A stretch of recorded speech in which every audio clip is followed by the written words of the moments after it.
Hola, buenas tardes. Mi nombre es José Luis Aliaga, cofundador de Supera World, y en esta oportunidad tengo el enorme placer de dar la bienvenida a nuestro segundo conversatorio Sabiduría Financiera para Superar la Crisis, misma que forma parte de nuestra ya famosa serie Líderes que Transforman.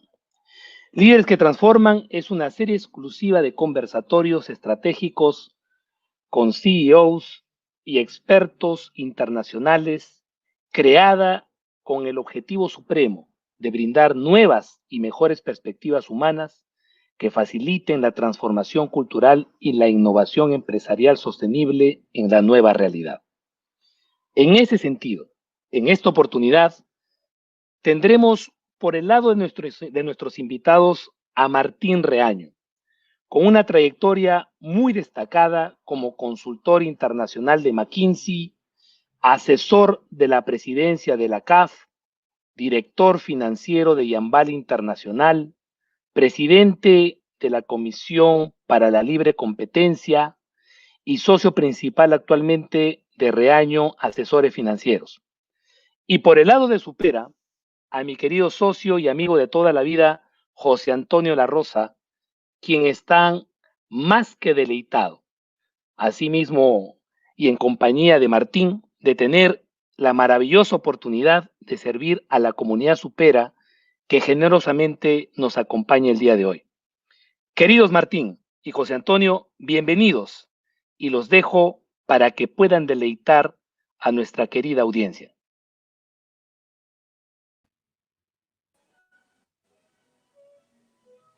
Bienvenida, querida comunidad de Supera, a un conversatorio profundo, elevado, sabio, y tenemos la suerte, el honor de dar la bienvenida a un ejecutivo muy capaz, muy sabio, de una trayectoria admirable, y como asesor de la CAF y asesor de gerentes generales y CEOs en el Perú y en varios países de Latinoamérica.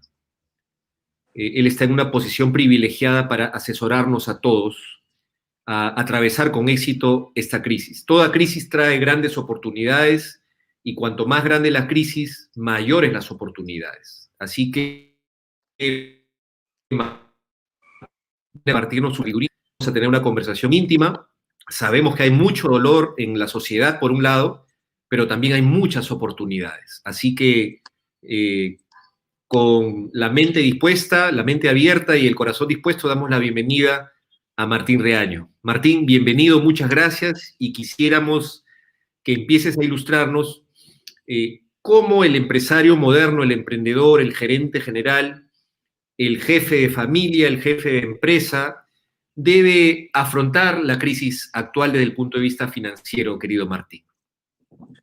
Gracias, José Antonio. Muchísimas gracias por la invitación y por la oportunidad de poder conversar con esta importantísima audiencia. A ver, tu pregunta sin duda es de lo más relevante para la época que vivimos y también es bastante amplia, ¿no? Sin embargo, creo que en cierta medida, y tú pones muy bien la pregunta, los principios de gestión financiera que se deberían aplicar para la empresa también podrían aplicarse en el contexto de la familia. Pero vamos a ver, para ser puntuales y concretos, ¿qué debería estar haciendo un empresario para gestionar las finanzas de su empresa en esta coyuntura tan particular? Y digo particular porque esta es una crisis muy sui generis y nunca en el Perú hemos vivido una crisis así. Quizás un primer punto es que el empresario debe en esta crisis olvidarse del estado de resultados de su empresa, olvidarse del estado de pérdidas y ganancias. Cuando estamos en crisis, las empresas se manejan con el flujo de caja. Hoy día, el balance general y el estado de resultados han perdido importancia y el estado financiero por excelencia es el flujo de caja. Fíjense, las empresas no quiebran cuando se quedan sin utilidades. Las empresas quiebran cuando se quedan sin caja, cuando se quedan sin dinero para pagar a los proveedores y para pagar la planilla. Los trabajadores dejan de ir a trabajar y los proveedores dejan de despachar.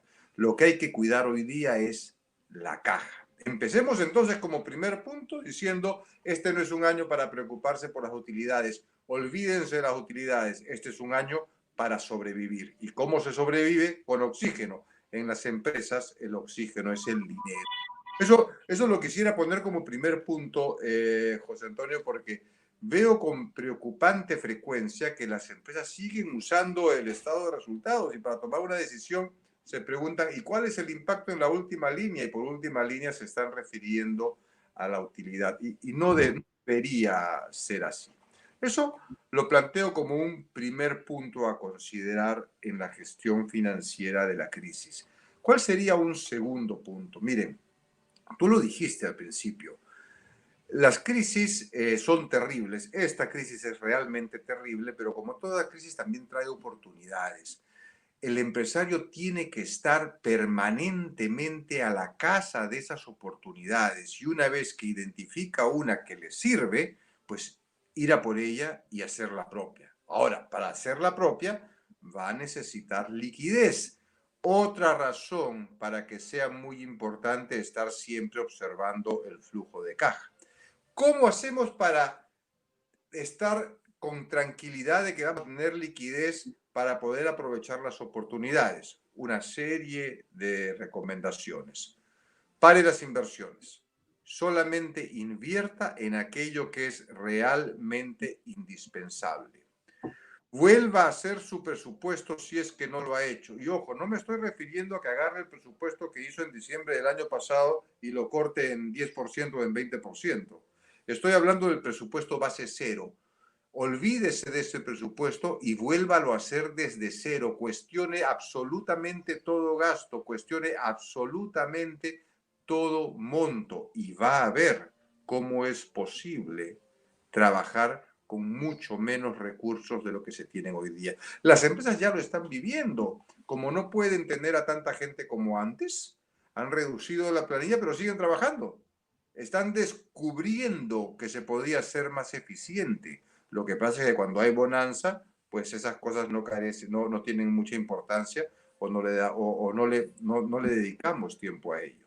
Entonces, a la casa de oportunidades. Presupuesto base cero. Inversiones solo las indispensables. Planes de crecimiento no los abandone, pospóngalos. No es el momento de estar pensando en añadir una nueva línea de inversión o sacar un nuevo producto al mercado o de abrir un nuevo mercado, digamos, en otro país. No estoy diciendo que sea una mala idea. Lo que pasa es que eso consume caja y hay que guardarla. ¿Qué más tienen que estar haciendo las empresas? Tienen que estar negociando todo. En una crisis se negocia absolutamente todo. Se negocian los alquileres, se negocian los términos de pago con los proveedores, se negocian los bonos con los trabajadores, se negocian los sueldos, se negocian los términos de cobranza con los clientes. Todo. Eso es una oportunidad o es un conjunto de oportunidades que se tienen que aprovechar. Y así podríamos seguir, José Antonio. No sé si estos ejemplos te son suficientes. Quiere más un tema que no quiero olvidarme. Hay que negociar con los bancos, por supuesto. Los bancos son conscientes de que estamos en una crisis. Ojo, los bancos no quieren que las empresas dejen de pagar y ejecutar las garantías. ¿Ah? Lo último que quiere un banco es quedarse con los inmuebles de ustedes o quedarse con las máquinas. Ese no es el negocio del banco. Y los bancos, si es que no han ido todavía a tocarles las puertas, se van a sorprender con lo flexible que están los bancos hoy día para llegar a acuerdos con los empresarios. Esa es otra oportunidad que hay que aprovechar. Excelente, Martín. Te agradezco los ejemplos tan claros que nos das, porque depende de la habilidad de la persona que nos escucha y de su propia sabiduría para mirar el vaso medio muy vacío o medio muy lleno.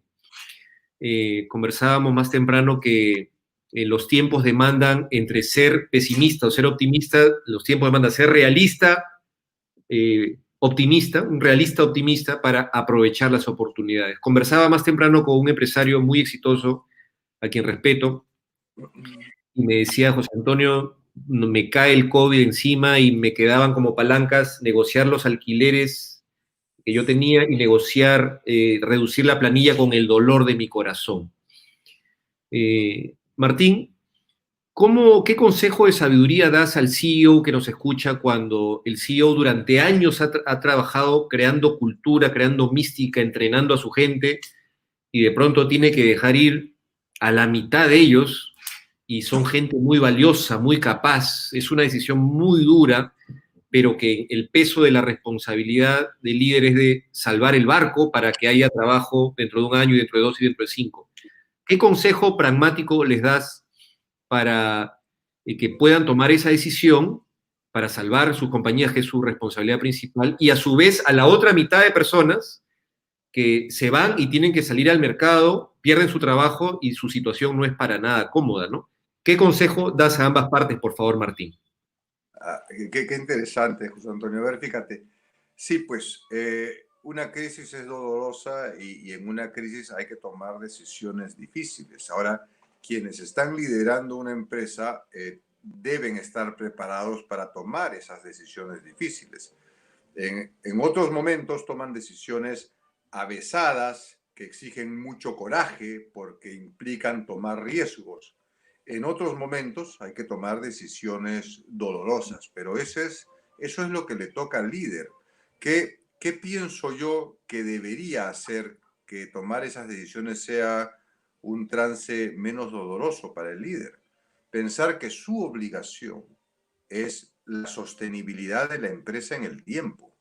Su rol en la sociedad como empresario, ya no como accionista que busca rentabilizar, sino en la sociedad, el rol del empresario es poder brindar puestos de trabajo en el largo plazo, permanentes, y poder ofrecer al mercado un producto o servicio que realmente cree valor.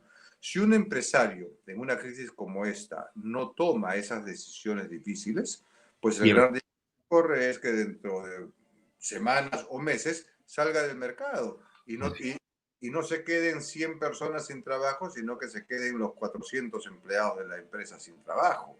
así Entonces, es. es doloroso sin duda, pero es probablemente lo que le pasa a los generales en la guerra, ¿no? Que tienen que enviar soldados al frente sabiendo que de cada 3, 1 va a morir, probablemente.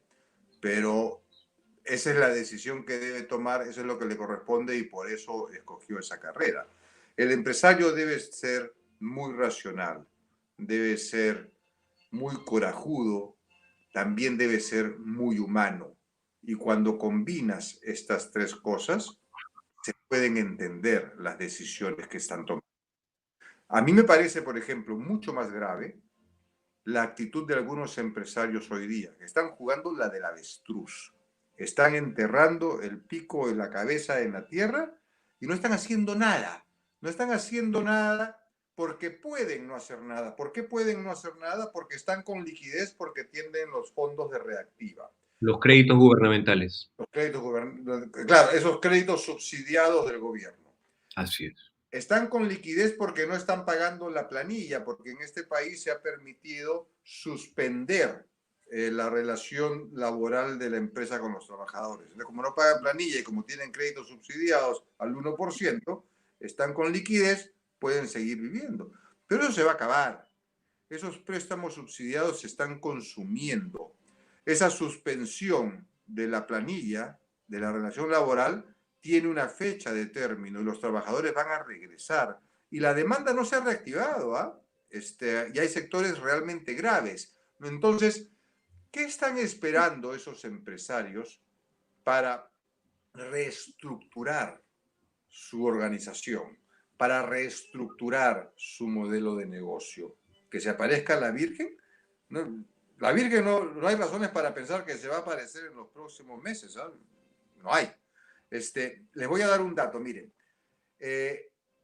Cuando una empresa tiene problemas para pagar, vamos a ponerlo así, cuando una empresa ya avisora que va a tener problemas para cumplir con sus obligaciones, con los proveedores, con los bancos, con la autoridad tributaria, etcétera, se acoge a una institución que en el Perú se llama Indecopi y dice, oiga, me tengo que reestructurar, ayúdeme a hacerle un planteamiento de pagos diferente a mis acreedores, porque no le voy a poder pagar como estaba previsto.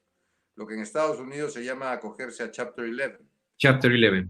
Chapter 11. Bueno, en esta crisis tan dramática, ¿cuántas empresas se han acogido ya al proceso de reestructuración con esta entidad gubernamental que se llama Indecopi en el Perú?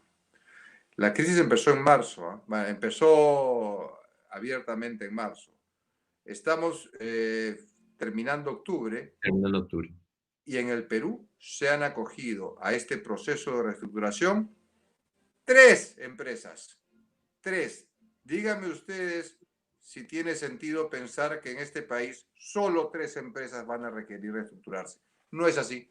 Están Correcto. esperando que les aparezca la Virgen. Y ahí vamos a tener un problema importantísimo, José Antonio, porque lo que debemos esperar es que a principios del próximo año, que se van a acabar estos dineros subsidiados y la suspensión de la relación laboral, va a venir un maremoto de empresas que van a tener que reestructurarse y que van a quebrar simplemente. Y ahí es donde va a haber más desempleo. Y entonces permíteme pasar a la segunda parte de tu pregunta. ¿Qué podrían hacer estas personas que lamentablemente están quedándose sin empleo? Correcto.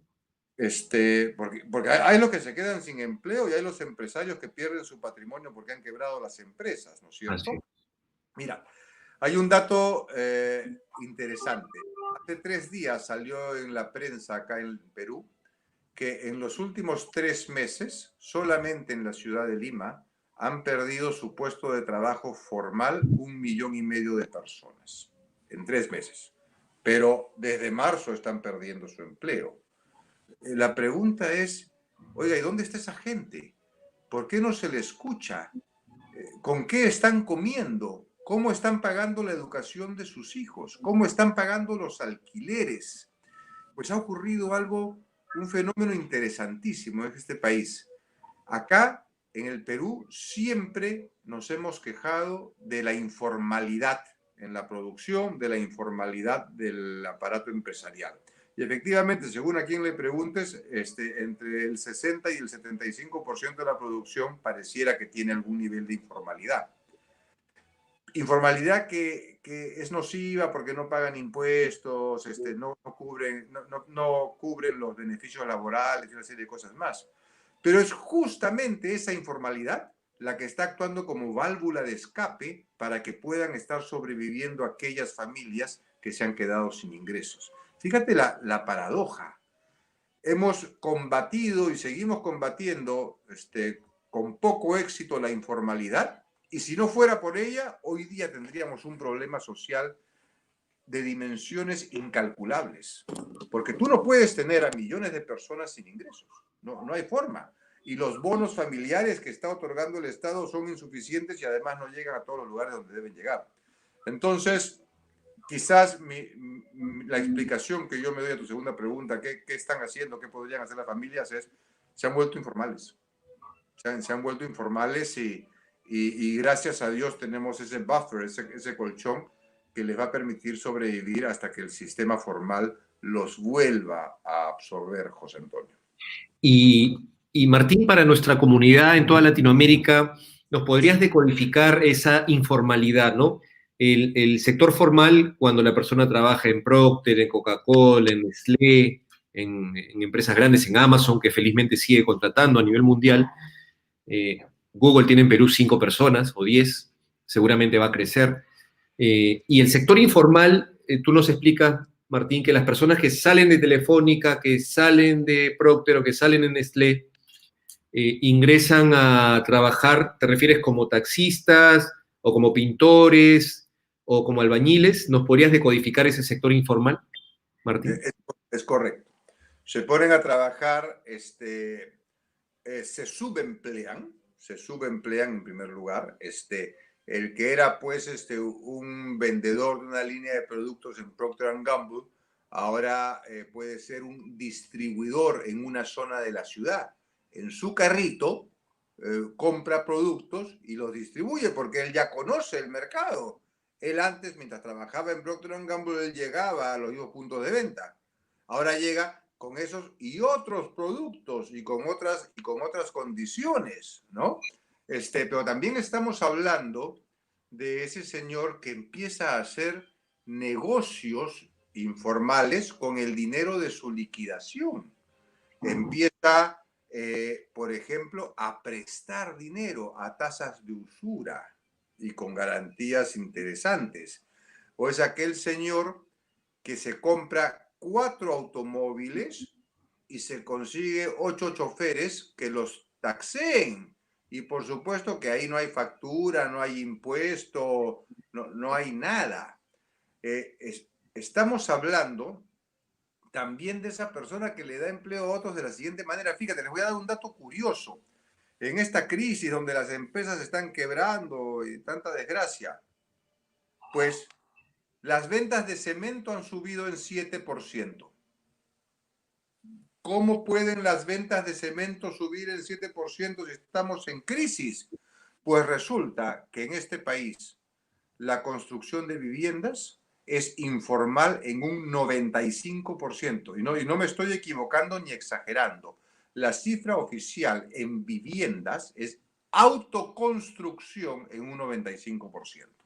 Entonces, esos señores que se han quedado sin empleo han agarrado su liquidación y están terminando de construir su casita, están construyendo un segundo piso. ¿Por qué? Porque ahora ellos se están mudando al segundo piso y el primer piso lo están alquilando a un negocio y se generan una renta. El ser humano es muy astuto, es muy creativo. Lo que tienes que hacer es crearle la necesidad, nada más. Este es el tipo de cosas que están ocurriendo, que se permiten por las rentabilidades extraordinarias que son posibles en un contexto de informalidad. Porque si tuvieran que pagar impuestos sobre costos laborales, licencias de funcionamiento, no lo podrían hacer, ¿no? Entonces, a eso me refiero por informalidad. Ese es el colchón que está salvando al país de un problema social inconmensurable que podría estarse generando. Extraordinario. Entonces, fíjate, permite solo un ejemplo. Por favor. Y Chile tiene grandes problemas y es nuestro vecino, pero ahí sí la gente sale a la calle, ahí sí la gente quema los ómnibus, rompe los cajeros automáticos, rompe los vidrios de las iglesias. Es que no tienen ese buffer de informalidad que nosotros sí tenemos. Entonces, la informalidad es mala, pero fíjate cómo nos está ayudando en esta crisis, ¿no? Como, una de las personas que nos ve en este momento nos escribe en el chat interno, dice, un mal necesario en la informalidad hoy en día, ¿no? Y la vemos en Perú, la vemos en República Dominicana, la vemos en Panamá, en muchos países de Latinoamérica. Me haces acordar yendo a la raíz del tema, ¿no? De qué depende ver el vaso medio vacío o medio lleno, totalmente depende de la actitud. Me acuerdo mi querido suegro, que en paz descanse, me decía, José Antonio, no te olvides que te estás casando con hija de empresario, con actitud de empresario. Me decía, si un día perdemos todo, porque ellos se dedican a la industria inmobiliaria, que no te sorprenda que mi hija va a salir a la calle a vender helados y 3 meses después va a tener 5 personas vendiendo helados con ella, ¿no? Entonces me encantaba esa actitud de aún en las peores circunstancias se reinventará el latinoamericano, que es muy creativo, como tú bien lo dices, muy tenaz. Dios es latinoamericano en ese sentido, y tantas crisis hemos superado juntos que estamos seguros que esta va a ser una raya más al tigre, una raya gruesa, pero una raya más del tigre que vamos a superar juntos. Y finalmente, Martín, me haces acordar un sabio consejo de Charlie Munger, el socio de Warren Buffett, cuando le decían, señor Charlie Munger, en crisis, aconséjenos qué activo comprar barato para progresar. Y Charlie Munger decía, primero, ¿saben ahorrar? Porque si no saben ahorrar, no les puedo ayudar. Entonces, la cantidad de dolor a enfrentar y superar en esta crisis va a depender mucho de cuánta capacidad de ahorro y cuánta virtud hayamos sabido tener en este camino.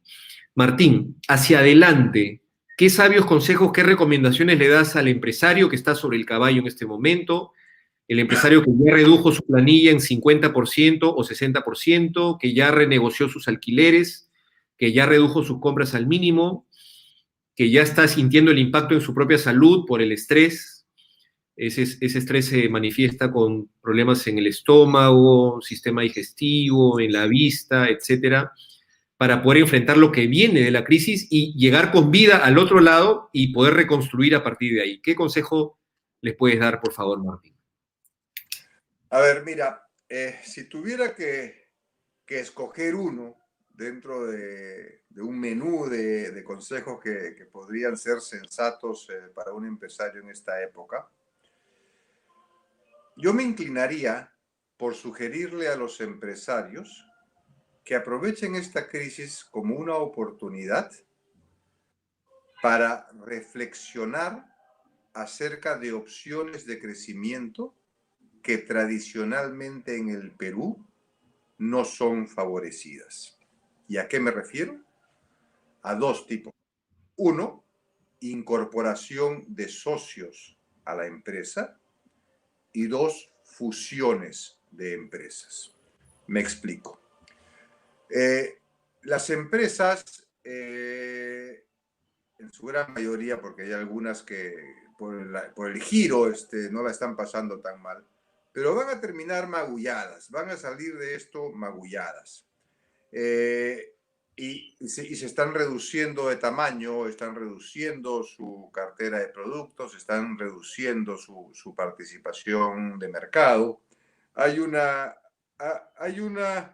reducción importante en la envergadura de las empresas, en gente también. Están perdiendo talento y ese talento, como tú dijiste hace un momento, José Antonio, no es sencillo de recuperar después. Entonces, estas empresas van a necesitar dinero para poder volver a su situación pre-crisis lo más rápido posible. ¿Ese dinero de dónde va a salir?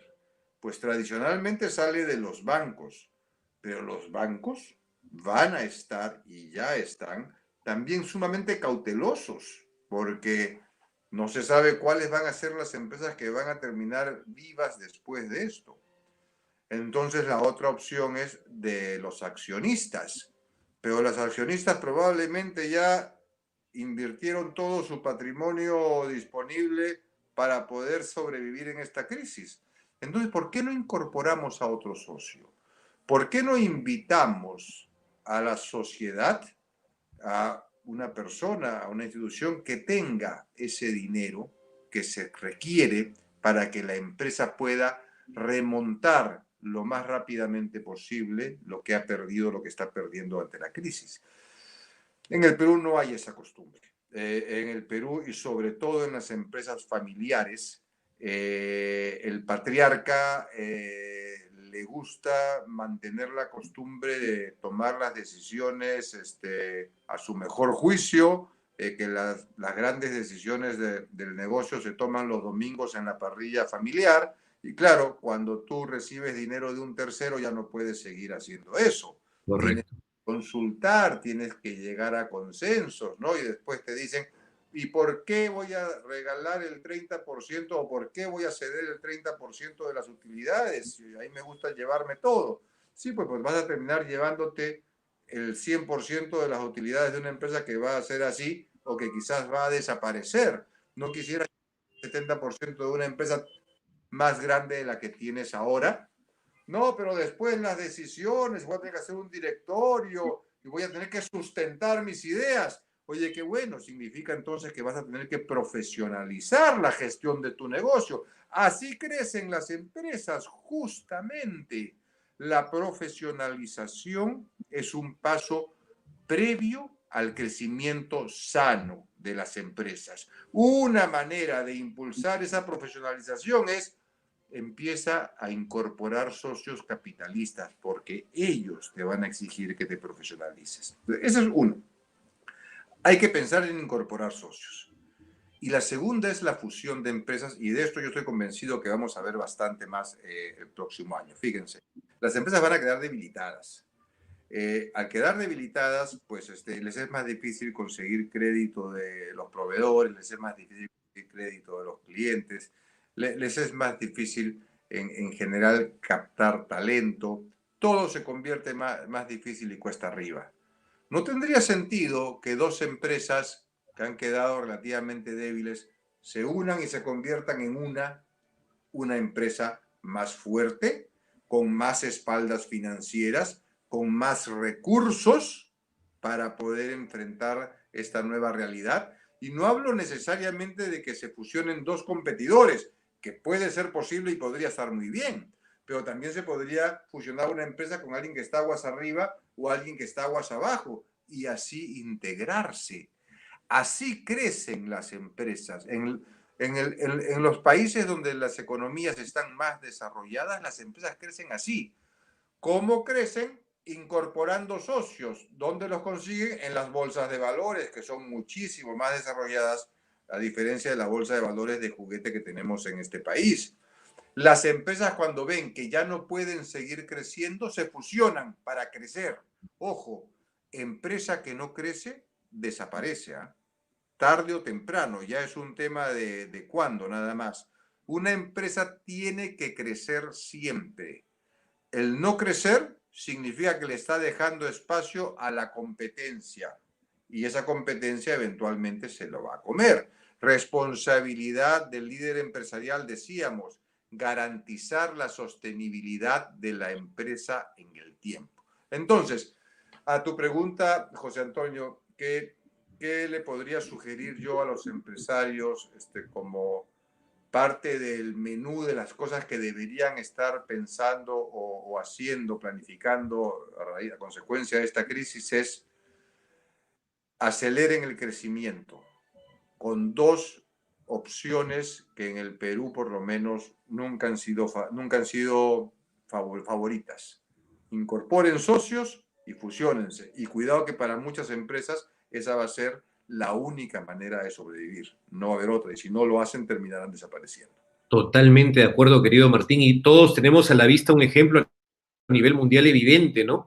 IBM en su momento es una institución norteamericana admirable, pero de un tiempo aquí ha venido perdiendo relevancia, perdiendo liderazgo, perdiendo protagonismo y cediendo espacio, y en lugar de crecer ha ido decreciendo literalmente en los últimos 8 o 10 años.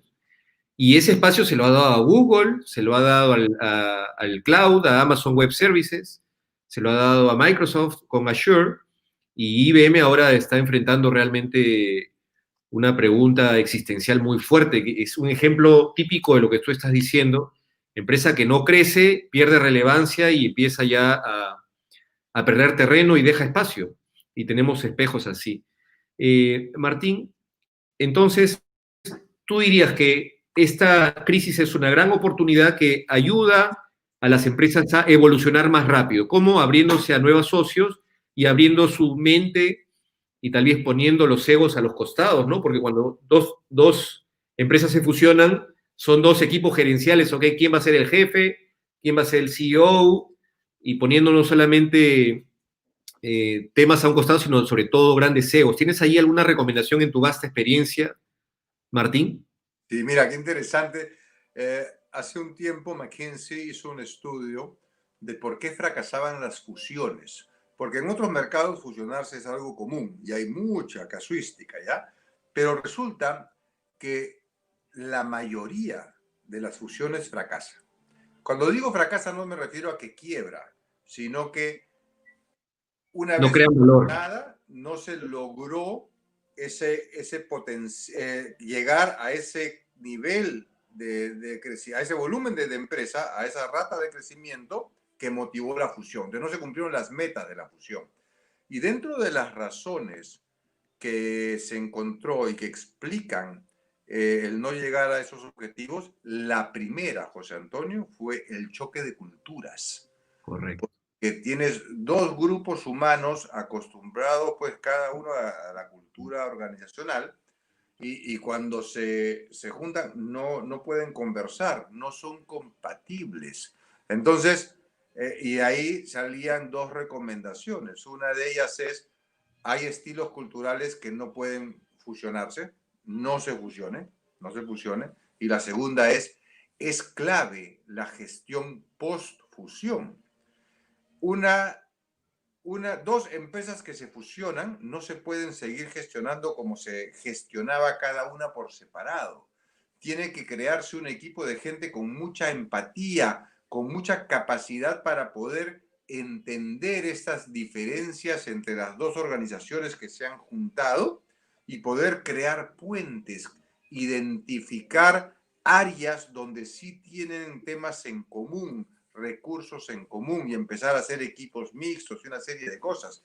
Pero pretender manejar la empresa fusionada bajo la cultura y estilo de la empresa dominante parece ser sumamente peligroso, ¿no? Y eso pues acá en el Perú, donde como decíamos, la empresa familiar es en cuanto a cultura y organización un reflejo de la cultura y el estilo del patriarca, es sumamente difícil, ¿no? Entonces, ¿cuándo funciona bien? Por ejemplo, cuando las empresas que se fusionan, independientemente de cuál haya sido el estilo de gestión, optan por el sistema de gestión más profesional que puede. Es decir, ninguno de los CEOs de las dos empresas se queda como CEO de la empresa fusionada.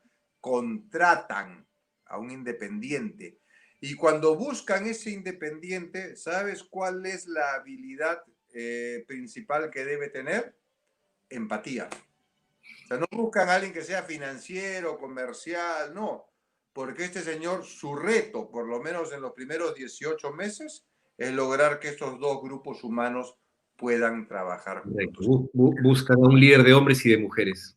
Sí, sí, al final del día se dice que las empresas son un conjunto de activos que hay que hacer que trabajen sincronizadamente, ¿no?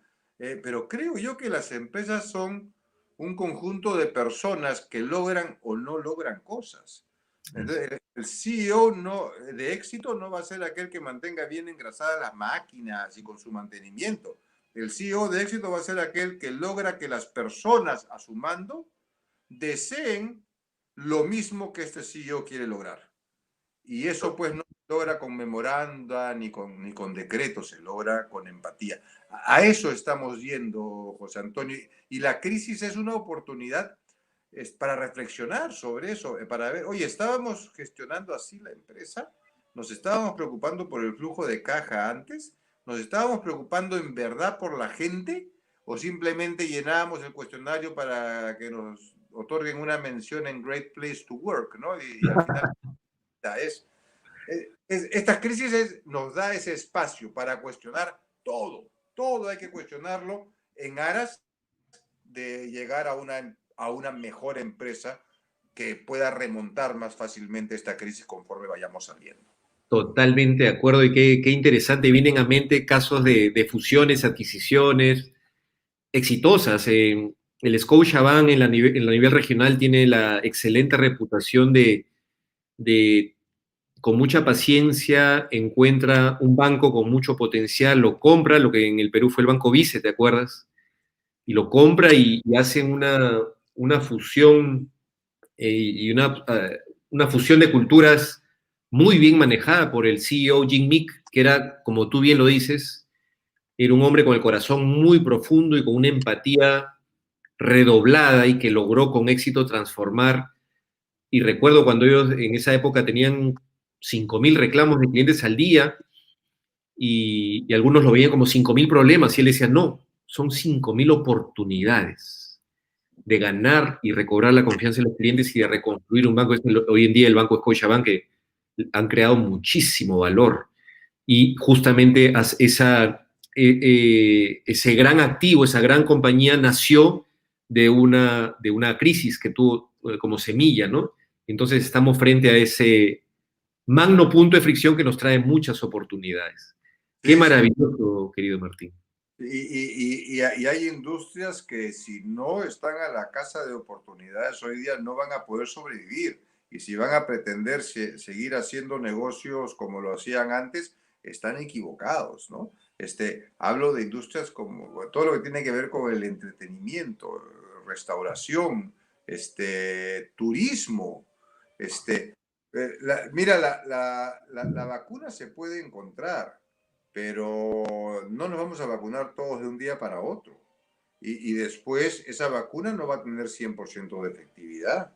y no van a vacunar a los menores de 18 años. Vamos a tener que convivir con esta nueva realidad.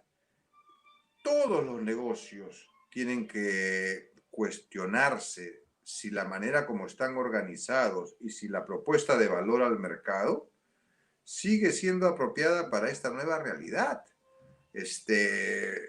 Cosas que van desde mantenemos el trabajo desde la casa o a distancia, porque puedes trabajar también desde la punta de un cerro si estás conectado, ¿no es cierto? Lo mantenemos al 100%, lo mantenemos parcialmente para algunas personas o todas las personas, pero un día sí, un día no. Los restaurantes van a seguir con el delivery o ya no, apenas puedan tener más aforo, terminan con el delivery. Y cuando tú te pones a ver lo que eso jala, ¿no? Porque ya entonces si ya no hay delivery, ya no hay black kitchens, y si no hay black kitchens ya no hay señores con motos que reparten los pedidos, y ya no se van a vender tantas bolsitas de papel como se están vendiendo ahora, que es un boom, ni tanto alcohol, todo va a cambiar, todo está cambiando en una crisis sumamente particular, José Antonio, porque hay a quienes les está yendo muy mal, hay a quienes les está yendo muy bien. Salió una noticia de lo más interesante hace poco. Agosto fue el mes del año récord en ventas de autos de lujo en el Perú. Y los alquileres de las casas de playa y de las casas de campo han retomado los niveles más altos que históricamente se recuerden. Oye, pero no estamos en crisis. Y el cemento se vende más, como te decía, ¿no? Entonces, creo que es una crisis, como tú decías, muy particular. No hemos vivido algo así desde el punto de vista económico. El país no ha sufrido una debacle económica como esta desde 1879, cuando tuvimos un conflicto internacional importante. Desde el punto de vista social, nunca ha habido una crisis como esta en el Perú. Pues me refiero al impacto que está teniendo en las familias, en las personas. Pero por otro lado, tampoco ha habido antes en el Perú una crisis que exija una reestructuración tan importante en la manera de hacer negocios. Entonces, ¿quiénes van a salir airosos de esta crisis? Aquellos empresarios que desde ya, y ya porque si no lo han hecho ya pasó bastante tiempo, desde ya se planteen reestructurar su empresa, cambiarle el sistema que tenían como organización, modificar su propuesta de valor, reestructurar todos sus pasivos. Hoy día, reestructurar no significa pedirle ayuda a una entidad gubernamental. Puedes ir y sentarte con los acreedores principales y llegar a un acuerdo. Es más, háganlo. Sería absurdo que no aprovechen esa oportunidad, ¿no? Es una crisis sumamente particular. No vamos a volver, hoy día no se puede prever que vamos a volver a lo que antes conocíamos como normal. Tenemos que adecuarnos y hay que adecuarse muy rápido, muy rápido. Excelente, Martín. Me haces acordar el sabio consejo de Rey Dalio, el sabio e inversionista, y él recomendaba a nivel mundial, decía, señores, hagan su propio stress test, su propia prueba ácida, digamos, y decía, asuman que, esto para un jefe de familia, para un jefe de empresa, asuman que sus ingresos se cortan a cero y vean es el ahorro actual que tienen, para cuánto tiempo de vida le tienen ahorro para 6 meses, ahorro para 9 meses. Los empresarios en Perú y en Latinoamérica, algunos ya negociaron alquileres, ya redujeron planilla con el dolor de su corazón, perdiendo gente muy valiosa, ya endeudaron su compañía con el apoyo del gobierno con créditos muy económicos. En Perú reactiva y un reactiva en Chile también, en cada uno de los países. ¿Qué más deberían hacer finalmente, mi querido Martín? ¿Deberían estar preparándose para un año más por lo menos de esta situación? ¿Cómo lo ves? Hay una frase muy bonita que no es mía, por supuesto, que dice, hay que prepararse para lo peor, pero esperar lo mejor, ¿no? Ver el vaso medio lleno, pero prepárate por si no es así, ¿no? A ver, yo creo que lo que hay que hacer, y voy a ser repetitivo sin duda, es replantearse íntegramente el modelo de negocio. Íntegramente. Estos productos que ofrezco van a seguir siendo demandados en esta nueva realidad. ¿Soy yo costo eficiente para poder seguir ofreciendo estos productos o servicios? Esa manera de llegar al mercado, el go-to-market que le llaman, que he venido usando, ¿la puedo seguir usando? Fíjense cómo ha venido cambiando empresas que antes todavía no tenían en el radar empezar a vender a través del Internet, ahora se han visto forzadas a vender a través del Internet, ¿no?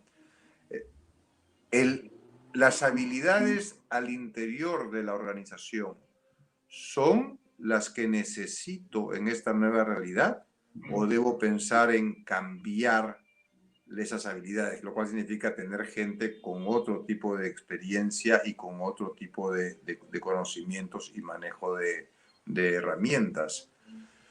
¿La infraestructura que tengo es la adecuada para esta nueva realidad?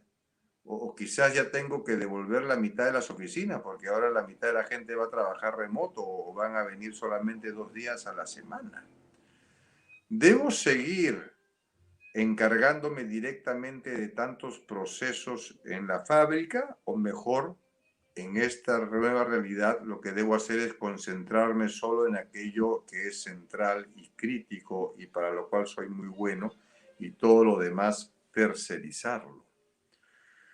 ¿Tengo el tamaño suficiente para poder ser exitoso en la nueva realidad? ¿O más bien debo crecer agresivamente, para lo cual tengo que pensar en incorporar a un socio o en fusionarme? O quizás mi negocio ya no es negocio en esta nueva realidad y lo que debo hacer es cerrarlo. Eso también hay que ser realistas. Hay negocios que dejaron de ser negocio, por lo menos en el futuro previsible. Entonces, ¿qué ganamos manteniendo esa sangría y ese sufrimiento si no vemos la luz al final del túnel? Eso es lo que yo les decía también del empresario que está como el avestruz escondiendo la cabeza. Oye, si no hay luz al final del túnel, en primer lugar, señor empresario, usted es una persona inteligente. Usted ha llegado a donde ha llegado porque sabe hacer las cosas, porque toma decisiones racionales. Y si usted no puede leer el futuro es probablemente porque su negocio ya no tiene futuro. Entonces, ya no se trata pues de modificar ni de adecuar, se trata de empezar de nuevo. Empezar de nuevo y en otra línea de negocio, en lo que fuera, ¿no? Aquí hay dudas importantísimas, ¿no? Que tienen que ver con las potencialidades del mercado. Entonces, no sabemos cuándo va a volver a haber un concierto en este país. Entonces, ¿tiene sentido seguir en la industria de organización de eventos? Ni siquiera sabemos cuándo va a volver a haber un matrimonio. Y hay mucha gente que vive de eso, ¿no? O mejor, ¿sabes qué? Ya nos olvidamos y empezamos otra cosa, porque ¿hasta cuándo vas a ponerte a esperar? Decisiones corajudas, dramáticas, importantes, pero que permitan que el empresario continúe haciendo negocio o que pueda empezar un negocio completamente diferente. Eso es lo que debe estar entreteniendo la mente de los empresarios hoy en día. Excelente, excelente. Excelente, Martín. El tiempo cómo corre y nos quedan 9 minutitos. Tan interesante nuestra conversación, Martín, y te agradezco y te felicito. Nos están viendo en México, en Colombia, en Chile, en Perú. Rafael Medina nos pregunta, Martín, ¿estas enseñanzas se pueden aplicar a los emprendimientos o también a las pequeñas empresas o son solo para las grandes corporaciones? Qué buena pregunta. A ver, mira, yo creo que a nivel conceptual y a nivel de idea básica, las cosas que estamos conversando son aplicables a cualquier tipo de negocio, ya sea que, no sé qué es un emprendimiento vamos a suponer que es un negocio pequeñito que está empezando, pero es un negocio y una corporación es un es un negocio muy grande y maduro quizás. Entonces ya por definición significa que el emprendimiento va a crecer más rápido que la corporación. Y eso es bueno, ¿no es cierto? Entonces no es que uno sea mejor que el otro, ¿eh? Son estadios de desarrollo diferentes. Y las ideas que hemos estado comentando acá, creo que más que responder a un estadio de desarrollo en particular, corresponden a una situación en particular, que es esta coyuntura. Y en esta coyuntura, todas las empresas, sean grandes, sean pequeñas, por lo menos a mis cortas luces, deberían estar pensando en cosas como las que estamos conversando ahora. Para algunas será más fácil implementar, para otras será más difícil. Hay empresas que levantan el teléfono y consiguen 10 millones de dólares de préstamo de un banco. Hay empresas que tienen que pasar por un vía crucis para conseguir 100.000 dólares, ¿no? Bueno, sí, pues esas son realidades que corresponden al estadio de desarrollo de una empresa. Pero después todo lo demás creo que es perfectamente aplicable, ¿eh? Perfectamente. Totalmente de acuerdo. Los principios de sabiduría que nos compartes son exactamente aplicables y son los mismos. Finalmente, ¿tendrías algún mensaje final, mi querido Martín, antes de cerrar este conversatorio breve pero sumamente valioso? Gracias, muchas gracias, José Antonio. Si fuera a dejarles una idea de lo que hemos conversado a esta audiencia, sería: no jueguen al avestruz. La empresa que ustedes están manejando requiere cambios estructurales importantes. La Virgen no se va a aparecer, o quizás se aparezca, pero no hay ninguna razón para pensar que eso va a ocurrir. Si ustedes están pensando en que van a poder seguir manejando sus negocios como antes de esta crisis, creo que están equivocados. Si ustedes están pensando en no hacer cambios dramáticos a su empresa en esta crisis, creo que van a dejar de aprovechar muchas oportunidades que esta crisis está trayendo. Si ustedes no están dispuestos a tomar esas decisiones difíciles, dolorosas, que José Antonio mencionaba al principio, probablemente no son unos líderes tan completos como ustedes quisieran ser, como ustedes deberían ser, pero sí pueden hacerlo. Este es el momento de demostrarse a ustedes mismos que tienen la madera para sacar adelante a su negocio, tomando esas decisiones que nadie quisiera tomar. Como nadie hubiera soñado que iba a tener que salir a la calle con una mascarilla, como nadie hubiera soñado que no podía ver a sus parientes y a su familia cercana en tantos meses. Nadie lo soñó, nadie lo esperó. Estamos viviendo cosas que solamente se suelen leer en los libros de ficción o ver en películas de ficción. Y ahora lo estamos viviendo. Qué mala suerte tenemos, pero así nos vino la mesa de póker, pues. Ahora, adelante. Y ustedes, señores empresarios, que han logrado lo que han hecho hasta ahora, tengan la seguridad que van a salir adelante, pero no se queden congelados. Actúen ya. Muchísimas gracias, Martín Reaño. Qué sabiduría. Totalmente de acuerdo. Tiempos duros forman hombres y mujeres fuertes. Gracias, Martín, por esas perlas de sabiduría, de no jugar a la avestruz, sino mirar al tigre en el ojo, ser realistas, repensar y reacomodar su modelo de negocio y evalúen todas las opciones. Recibir capital fresco de un nuevo socio, con madurez, con inteligencia, con un reclutamiento inteligente de ese buen socio. Pensar en una fusión, no importa el tamaño, las fusiones sirven, inclusive es bíblico, ¿no? Cuerda de